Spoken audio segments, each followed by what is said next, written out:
Hi guys, today's book is called A Crack in the Track and it's about Thomas, a little steam engine. Let's read this fun book together. Thomas was a little blue steam engine. He lived on the island of Sodor with many other engines. Sometimes Thomas pulled his coaches, Annie and Clarabelle. Hurry, hurry, said the coaches. Sometimes Thomas pulled freight cars. Faster, faster, said the foolish freight cars. They would try to push Thomas down the hill. And sometimes Thomas traveled all by himself across the island. He chugged in the rain, he huffed in the sun, and he puffed in the snow. There is nothing a train cannot do, Thomas said proudly.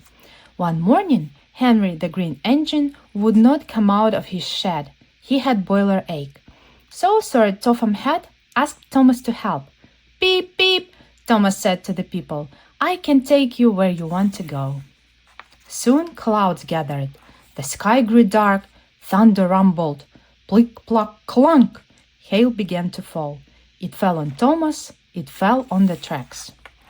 Suddenly, Thomas' driver saw trouble ahead. Slow down, said the driver. The hail had made a crack right there in the track. Thomas came to a stop. His driver called out, We cannot go forward, and we must not go back.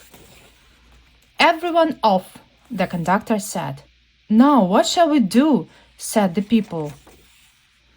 They climbed down from the coaches and climbed up to the road. Bertie the bus was just passing by. Bertie beeped his horn merrily. A bus is as good as a train, he said.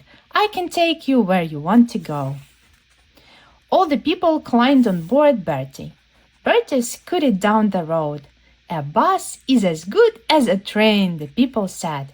Suddenly, Bertie's driver saw trouble ahead. Slow down, the driver said. There in the road was a bright green toad. Bertie came to a stop. His driver called out, There is a toad in the road.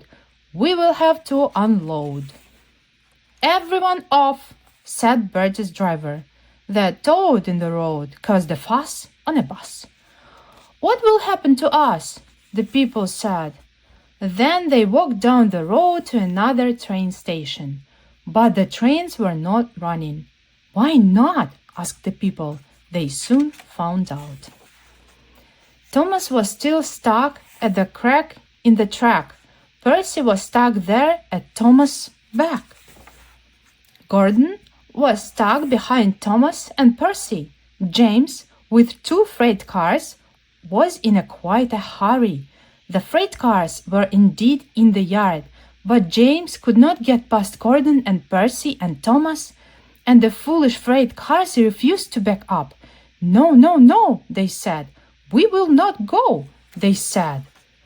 So no trains could move up, and no trains could move back. They were stuck where they were, at the crack in the track. I guess there are some things that a train cannot do, said Thomas' driver. We need help, said Thomas, and I know just who to call. Thomas' driver called Sir Topham Hatt and told him Thomas' plan. An excellent plan, Sir Topham said. Please thank Thomas, he added. In no time at all, Harold the helicopter zoomed across the sky. He landed near the people. They all climbed aboard. A helicopter is as good as a train, said Harold. I can take you wherever you want to go. The breakdown crew came to replace the broken track. By the time they arrived, rain was falling hard.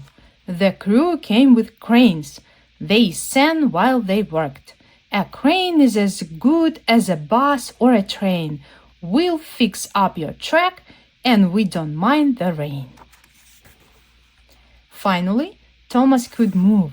So could Percy, and Gordon. James, with his freight cars, was close behind.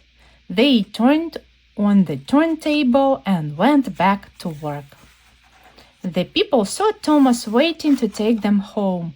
Are you sure you can take us where we want to go? They asked. I thought there was nothing a train could not do, said Thomas. But now I know that just isn't true. I learned a big lesson from one little crack. A train is only as good as its track.